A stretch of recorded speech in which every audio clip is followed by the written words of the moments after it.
How's it going? Rod Elmore here. I got some great plans for dinner tonight. First off, I got some potatoes in my Instapot. This thing right here is amazing. Amazing. I had my daughter slice up some potatoes. Matter of fact, she is my camera woman. Say hi, Tanaya. Hi, Tanaya. Hello. Hi. So, you put those in the Instapot, and I'll explain to you here shortly how we're going to cook those in the Instapot. Let me show you what else I got. I got some good old steak right here. Got some good steak right here. What I did was I put some of this in some Elixir Fixer cocktail and cooking syrup. This stuff is pretty good. So I marinated in this sauce here, and I put some lemon pepper on it just to have it sit for a little bit. Alright, so what I've done is I removed the steak from my marinade and I put it over in this pan here. But what I've done was I've brushed it with some olive oil. So the grill should be done heating up. Let's go ahead and put these on the grill and I'll explain to you how I cook these on the grill. Come on, let's go outside. So what we're going to do is we're going to place our steak directly over that heat. And what we're going to do is we're going to cook this on each side for 1 minute just to sear the steak. So we'll do that and we're going to leave that there for 1 minute. Alright, so it's been on for about a minute. What we're going to do is we're going to take it and flip it over. See how it has those nice lines in it? Going to do the same thing on this side for a minute. Going to get that nice and seared. I can't wait to taste this when it's done. Alright, so it's been a minute. So we had a minute on each side. We're going to take it off the direct heat. We're going to put it on indirect heat.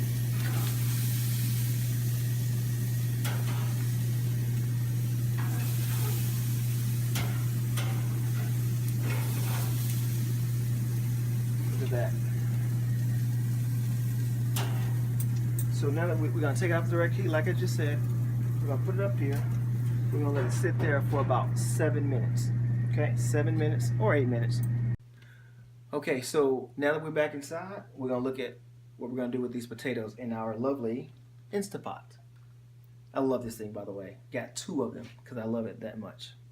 So, potatoes in there. What we're going to do is we're going to add a cup of water. We're going to add a half a cup of milk.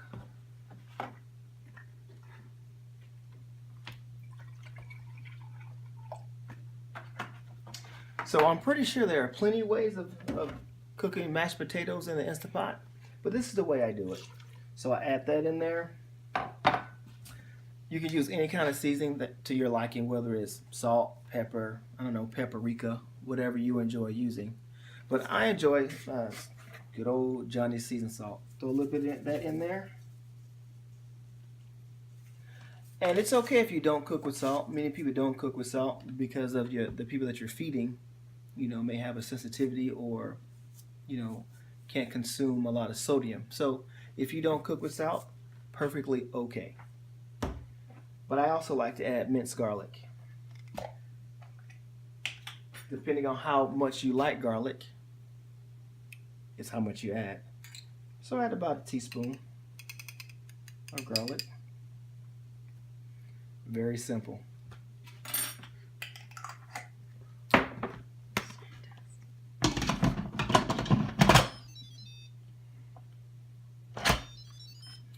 After you put your top on, you got to make sure it's closed at the top so it can get to the right pressure.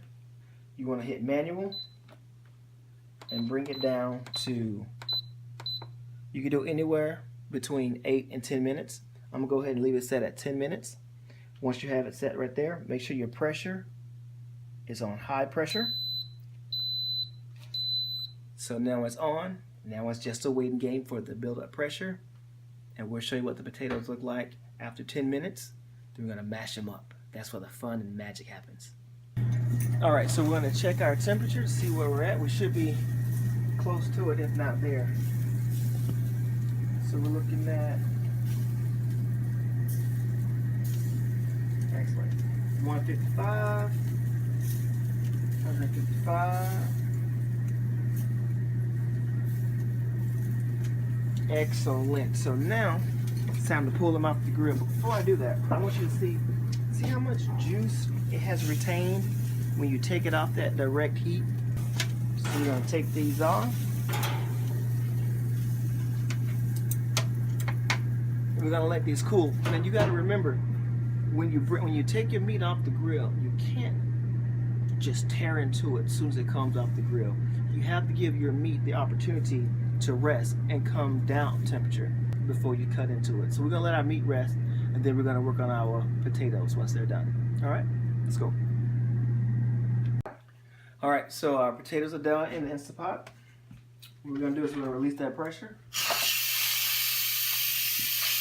Let it come out. It takes a few seconds.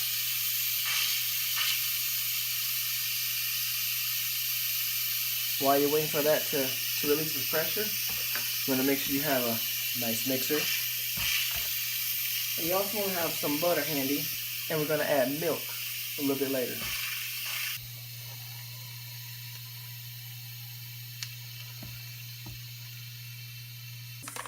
So now what we're going to do is we're going to mix our potatoes.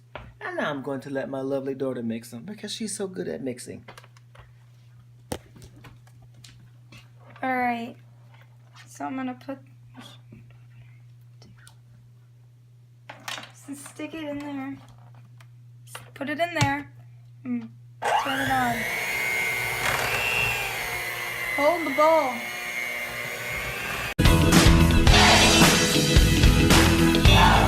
Now, I'm grabbing some butter.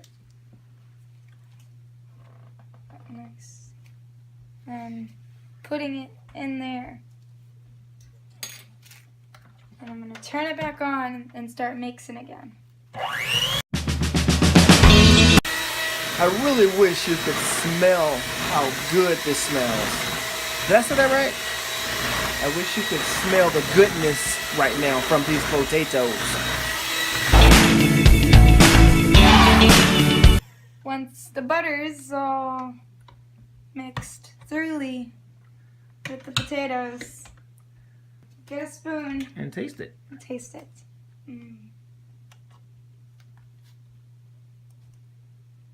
It tastes delicious. Make some nice potatoes for you. We're also having some salad tonight. So remember to subscribe and like, share. We'd love to share more videos with you guys. And we're just excited that you decided to stop by my channel to take a look at it. All right. Until next time, be blessed.